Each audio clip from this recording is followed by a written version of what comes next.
The law firm said in the ad hoc report there is substantial evidence that Councilmember Trayon White has engaged in conduct that violated several provisions of the D.C. Code of Conduct.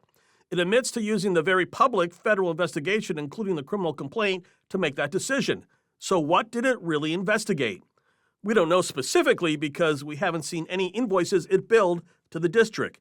We do know the investigation lasted 11 weeks. The law firm interviewed 22 people, reviewed more than 20,000 documents, and White declined to speak to the law firm. Listen to what the head of the council's ad hoc committee said on Wednesday about the probe it commissioned. This is designed to be open and transparent to the extent it does not compromise the investigation. Open and transparent? We asked for the law firm's bill this morning from McDuffie's office. It had no comment. 7 News asked how much the potential $400,000 investigation by the law firm actually cost. McDuffie's office has no comment.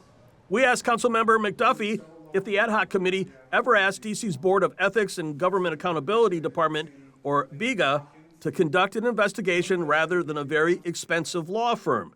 His office has no comment. Earlier this week, D.C. Mayor Muriel Bowser praised the work of BEGA, which, by the way, she created.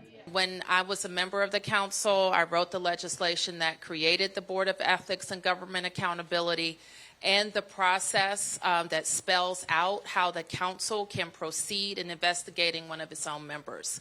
So from what I've seen at this point, the process has worked.